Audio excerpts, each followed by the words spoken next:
Okay, welcome. My name is Nick Ryan.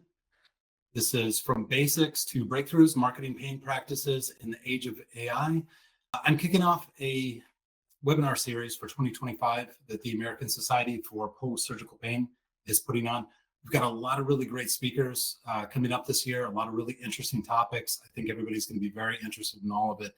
So if you will just stay tuned, we'll send those announcements out via email as everybody scheduled in. I am going to skip the presenter view and do it like this because I have more information to cover than I'm going to be able to in 30 minutes. And I want to make sure that I can hit everything that I want. I'm a board member for the society. I'm also the CEO of MORUSMED. We're a company that focuses on clinics that focus on outpatient care. We help them with their marketing. I've been doing this for 16 years, specifically within interventional pain management for the last 14 years. I have a bachelor's degree, a couple of masters. I've picked up some certifications along the way. And right now I'm working on a doctorate in business administration with a focus on implementing AI within interventional pain management clinics. Three of the core things that we're going to hit today is personal marketing foundations with my research. So personal branding is incredibly important. And I want to touch on it a little bit. I would candidly love to just geek out on the AI and just jump into that and talk about nothing but that for a half hour. But some of these basics and some of these fundamentals might be pretty important for some members of the audience. So I want to touch on them briefly. Students, secure a domain. Buy your domain as soon as you're in med school. When I went to buy nickryan.com some years back, it was unavailable. And so since, as I've had 3 children, I've bought their domain, not even knowing what they might do with it, but it's secure. It's going to cost me a couple bucks over the next 15 or 20 years to keep those locked down. But when they want them, if they want them, they're going to be available. So do the same thing with yourself as soon as you enroll in med school. Join LinkedIn. There's a lot of physicians on LinkedIn, as you know. It's a very active community. It's available 24 hours. You don't have to have an invitation to join the room. You can be around these physicians and engage with them virtually. No reason not to do it. Residents, go ahead and start your website. Have something basic. Search engines like domains that have been in existence for a little bit longer.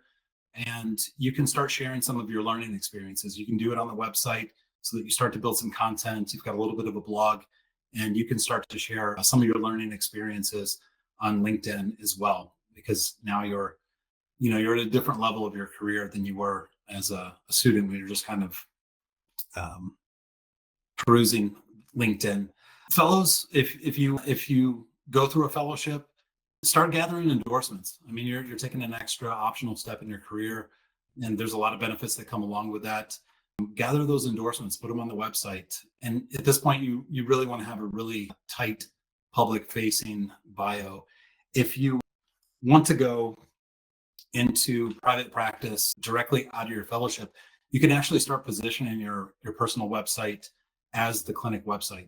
There's ways that you can transition from one to the other and start looking ahead. I also want to mention employed physicians. With my company, we've had a lot of physicians that have hired us for personal branded websites. These are almost always hospital physicians. And there's a couple of reasons why they do that. One of the reasons we started offering those was there was a physician I knew that was wrongfully terminated. Everybody familiar with the situation felt they were wrongly terminated. And when their patients reached out to connect with the doctor, he was nowhere to be found. You could go anywhere online and look for this physician. Everything led back to the hospital. And at that point, his bio page was gone. And if you called the hospital, they weren't going to be helpful in sharing how to get a hold of him.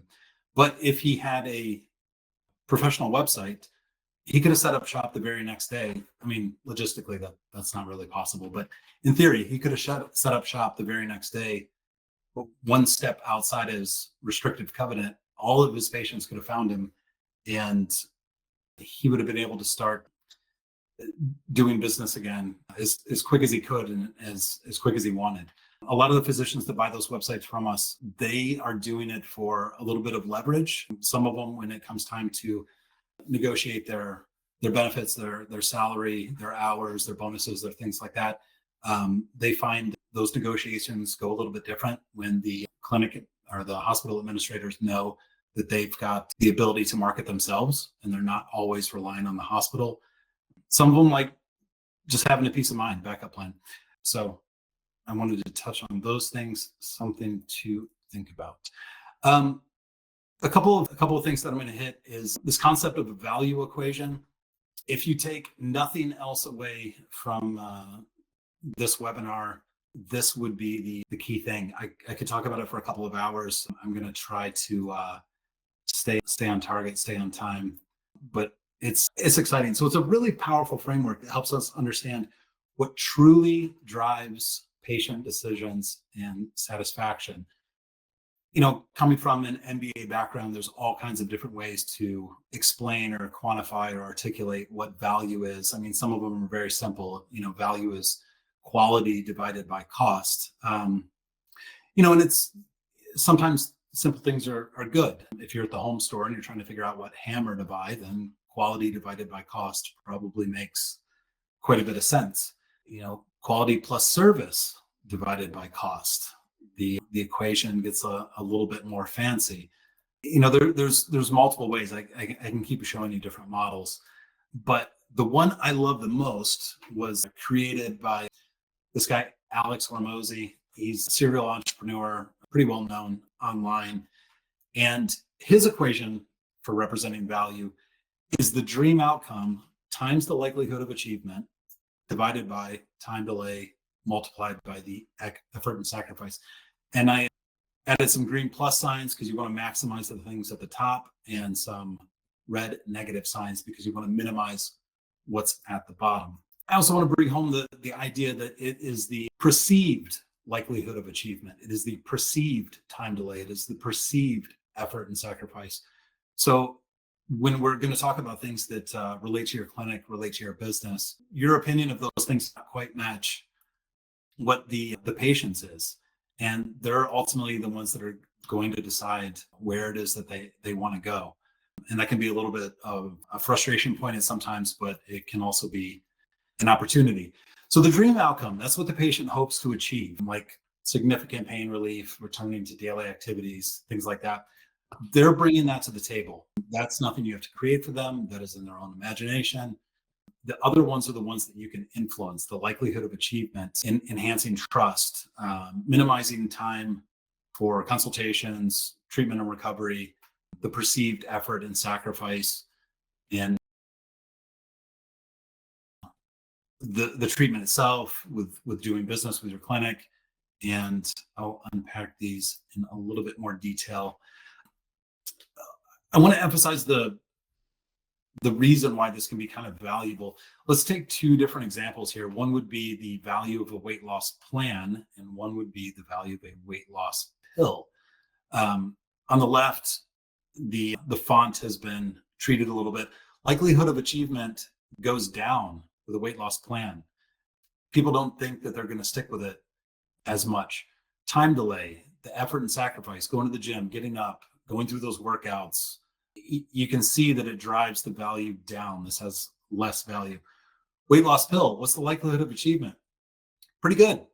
You just got to take it. Take a pill, take a shot. That's what the perceived likelihood of achievement is with things like that. Time delay, pill, shot, not a big deal. Effort and sacrifice, not a big deal if it's a pill. A little bit more if it's a shot and you don't like that kind of thing. But the value of something like that goes up. And this is it's really simple to look at it, but this is an incredibly powerful framework that you can apply to the business. I'll unpack these a little bit more. The dream outcome, again, I'm saying patients come to your clinic with this. This is what they have in mind. This is what they want to see for themselves.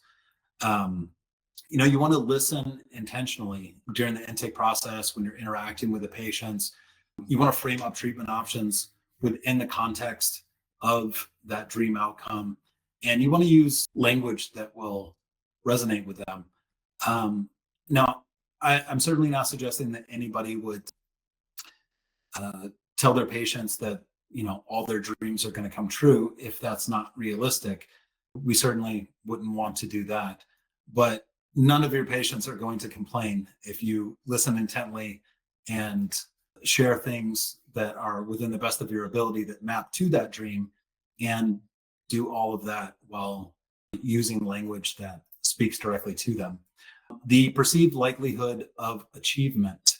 I've got the first one bolded: showcasing patient testimonials and success stories.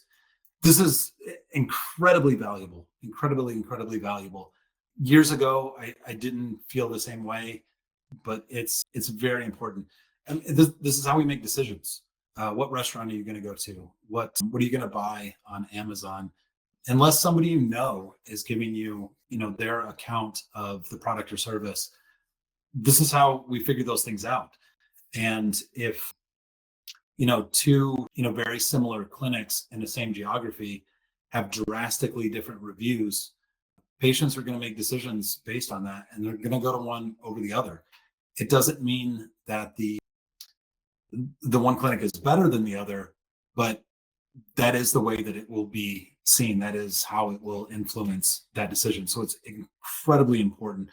You want to highlight the clinic's credentials, board certifications, specialized training, anything like that you can add to any of your marketing touch points, trifold brochures, if it's the website, it's whatever.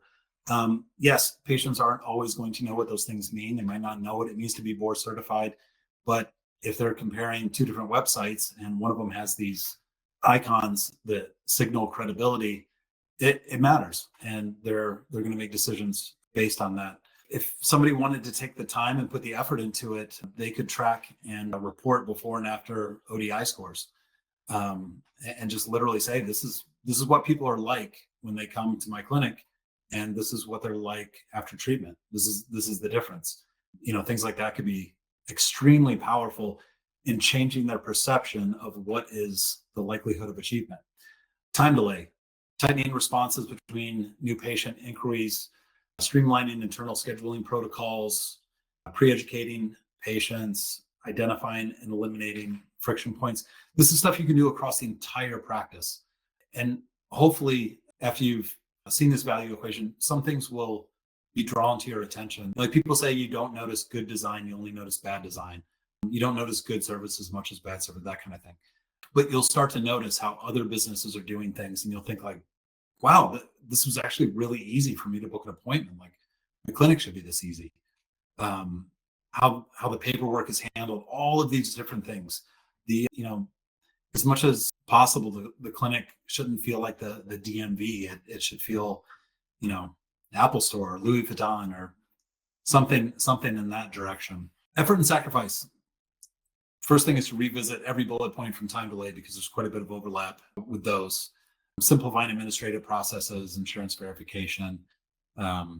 Again, just looking at everywhere where you can make less effort on the patient's part to do things. And it works both ways. I know clinics to this day that they send the new patient paperwork, the intake paperwork, through the postal service.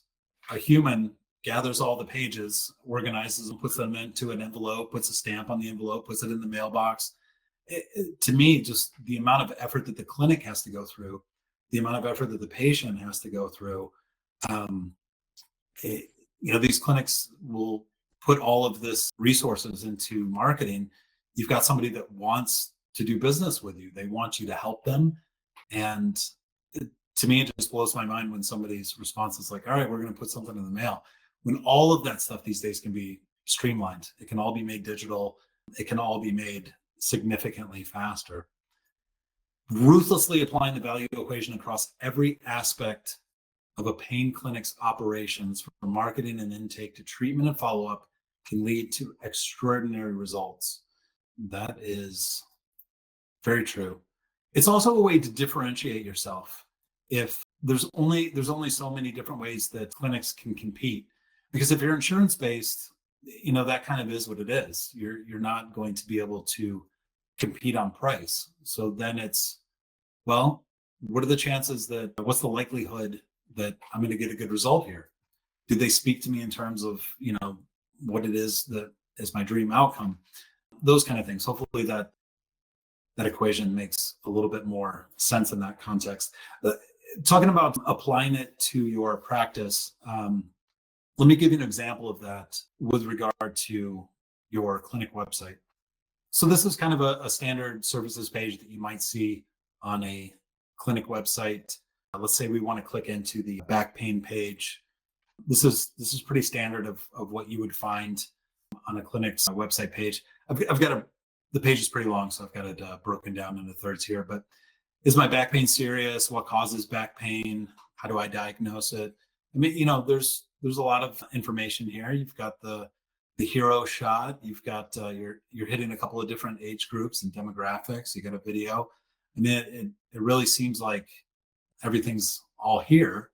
But let me show you a better way to do this. A lot of this is based on kind of seeing what other clinics are doing and just copying it. And a lot of the reason that they did it in the first place was for SEO reasons. And I'll get into that a little bit further. Here's an example of what this could look like, a knee page instead of a back pain page. It's a knee rejuvenation program. So if you treat knee pain at your clinic, you have a knee rejuvenation program. If you do second opinions, you can have a second opinion program. You can package anything that you currently do into some type of program or offer or something like that.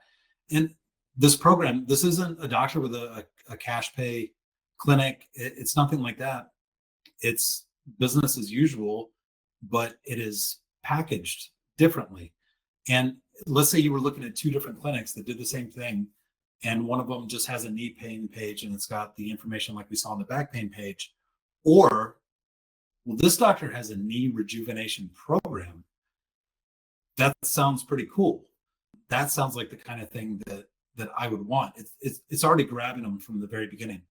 The page has an opportunity to download a PDF. The PDF is nothing but this entire page just repackaged up in a different format. So they're getting a little more bang for their buck, but there's an opportunity that they might be able to collect an interested party's contact information. They can reach out to them, add them to marketing lists. There's things that they can do. Below that, we've got some reviews. When you do something like this, if you could find reviews that relate to whatever it is, if they're actually knee pain patients, those would be the best ones to put there. But if you don't have those, something else. And then we just start working through the value equation, dreaming of a day without knee pain. And then we start talking about that. The sacrifice, we talk about what's the flip side of that. What if you try to go it on your own? What if you try some different therapies? What's the reality of what that might look like? How might things further degenerate? We're trying to build a little bit of a story with the images. You've got the gentleman here that's holding his knee. He's in pain, and as we work down, he's feeling better. He's outdoors. Your path to success. Why this time will be different. We're talking about likelihood of achievement here. It's things like the doctor's credentials, their training, their experience, the modalities that they do. It's just working through this.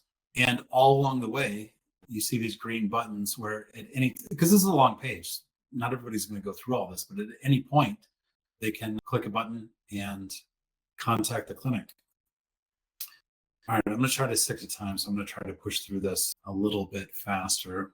Think about it. If you were on the side of the road and your car had two tires blow out, not one because you'd have a spare, two, and you're just dead. What are you going to do? You're going to open up Google, urgent tire repair. You see an ad, what to do when you have a flat tire. You click on that, you go to the page, and the page goes into different types of tires, off-road, all season, the history of the wheel, how tires are manufactured, how they're recycled, how to properly inflate them. This is all really good information, but you're stuck on the side of the road. That's not what you're looking for. You want something that quickly says, hey, we can help you. You want something that speaks to your dream outcome. I'm going to get back on the road. What's the likelihood of achievement? It's got really good reviews, and it says they've got really fast response times. I feel pretty good that this if I contact this business, they could likely help me. Effort and sacrifice, making it as easy as possible. Can I click a button and drop a pin? You know right where I'm at. You send the truck to me. Time delay. I got my wife and kids in the car. I need this to be fast. That what I'm trying to do here is contrast the back pain page that we saw with the knee rejuvenation program page. But let's take a look at what this could, let's explore this concept just a little bit further with a big brand like Coca-Cola. So anybody that knows Marketing 101 knows that you need to talk about the features, the benefits. You need to have the specs on the product. You need to have a really good shot of the product. You need to have a fantastic title. You need to have a logo. That is how you present a product. Everybody knows that. Let's see what that would look like with Coca-Cola. This is incredibly boring. This is not going to compel anybody to buy Coca-Cola, but all the elements are there.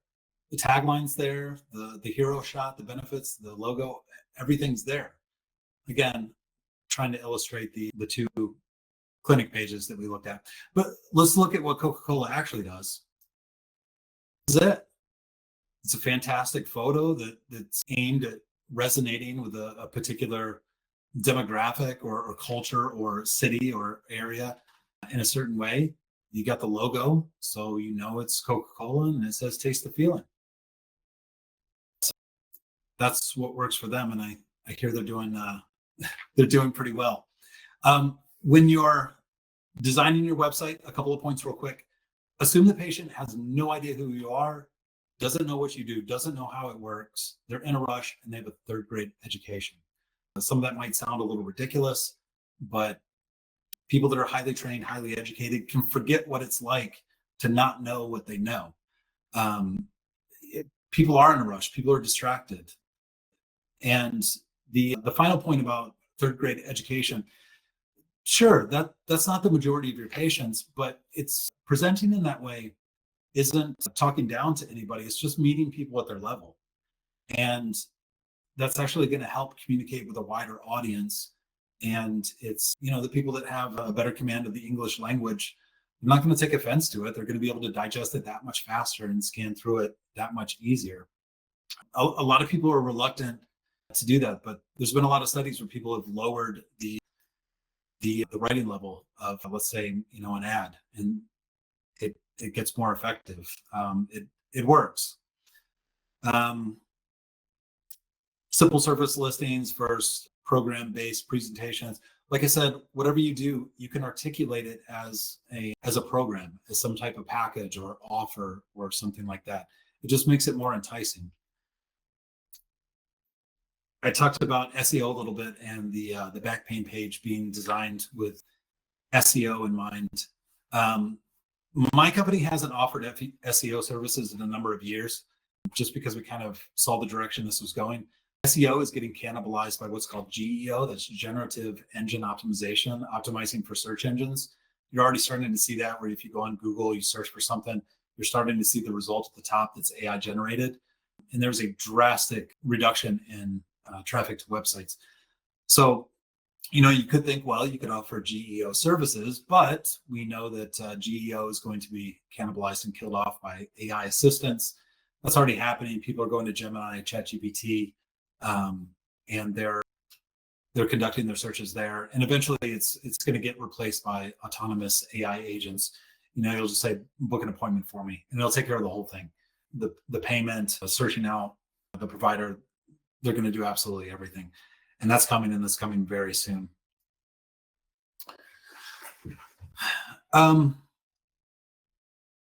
So I've got a little bit more that I would like to cover.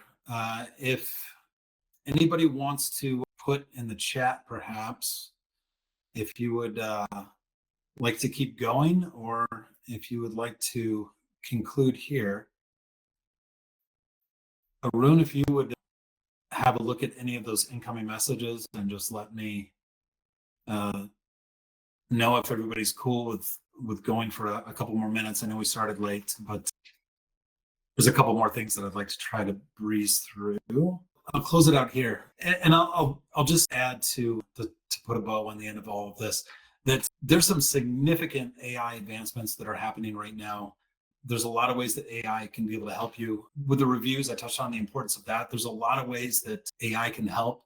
You can search out those products and services. I'm not going to endorse any particular one, but they're available and they can streamline the process a lot easier than what a human can do. With the data analysis, that can be incredibly helpful. You can take your EMR data, sterilize it, and feed that into one of the large language models for data analytics. Where are your patients coming from? You could look at the zip code down. Where are they coming from now? Where were they coming from a year ago? Is the age changing? Is the insurance mix changing? I mean, these are questions that the AI can go through quite easily and digest an enormous amount of your patient data, and give you some really important insights into the clinic. Some of the content that we were talking about, the really long knee rejuvenation page, AI can help you write all of that stuff. And I'm trying to think if there's anything else that I want to add. Now we're running a little long. I want to be respectful for everybody's time, so I'll wrap it up here. I want to say thank you for joining us. You can learn more about us. You can find more about us. Connect with us at postsurgicalpain.org. And like I said, we've got more of these that are going to be rolling out this year. And stay tuned for that information. Thank you, everybody.